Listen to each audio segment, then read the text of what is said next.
All right, let's get right into it. We're going to zero in on one single spot on the map, a place where honestly the entire global economy could just break. Let's dive in. And listen, that's not some over-the-top movie line. It's the real deal. We are talking about a place so critical that just one, wrong move could set off a massive chain reaction around the world. I mean, this quote from our source material, it just nails the kind of high-stakes game we're about to unpack.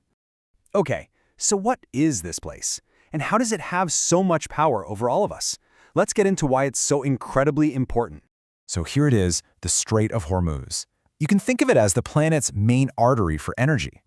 It's this super narrow bottleneck, right? It connects the Persian Gulf to the big open ocean.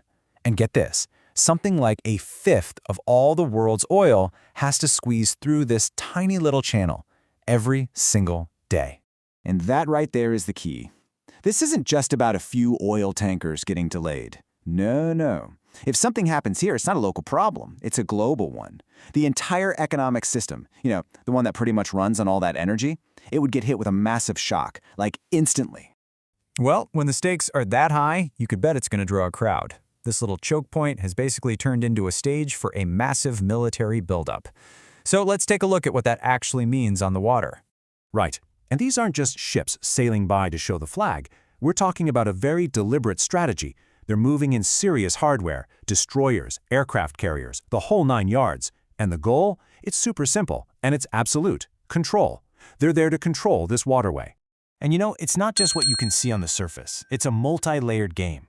Up above, you've got eyes in the sky, drones watching every single move in real time. And then down below, you've got the silent service, submarines, just moving under the surface, totally unseen. It adds this whole other hidden and, frankly, pretty powerful dimension to the whole thing. This really lays out the two completely different game plans at play here. On one side, you have this very methodical, calculated force, big, powerful warships. The strategy is all about overwhelming force and control. But on the other side, it's a totally different playbook. They use these swarms of small, fast, unpredictable boats. Their goal isn't control. It's chaos, harass, disrupt, you name it. It's like a classic David and Goliath, brute strength versus pure agility. So what happens when you cram these two totally opposite strategies into such a tiny space? Well, things get fragile. Fast. The tension just ramps up and up, right to the breaking point. I mean, just think about it for a second.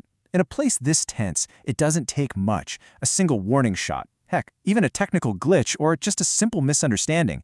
That could be all it takes to go from a tense standoff to a full-blown conflict.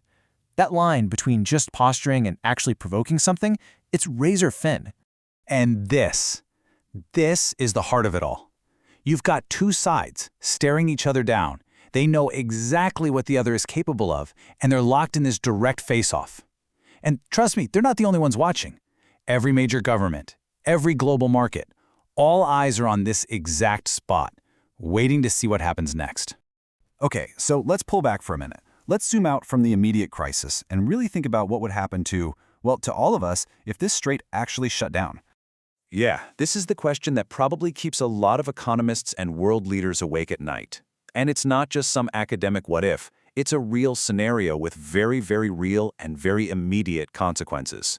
The fallout would be instant. First, the world's energy supply takes a massive hit, and you can bet prices would skyrocket. Then, shipping routes get thrown into total chaos. Ships would have to take these much longer, way more expensive trips. And all that uncertainty, it just injects a ton of volatility into financial markets everywhere. Which brings us right back to where we are now. A state of really high tension, for sure, but not an actual war. So what is it that's holding this uneasy peace together? Well, this is what it's really like out there on the water. You have crews on their ships, analysts glued to their screens, world leaders on speed dial. Everyone is just on high alert, totally vigilant. It's kind of a strategic pause, right? Everyone is just waiting and watching to see who's going to make the first move. And man, that is such a powerful idea. Because in a situation like this, silence isn't just nothing.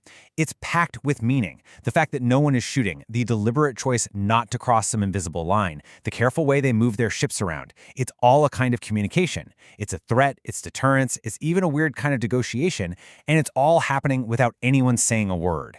And so that leaves us right here with the big unanswered question. The situation in the Strait of Hormuz is balanced on a knife's edge. It's this delicate dance between a really tense calm and a sudden global crisis.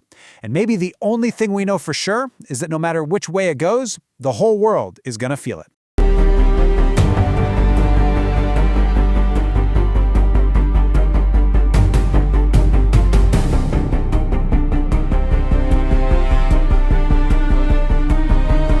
Please subscribe to discover unsolved mysteries of all time.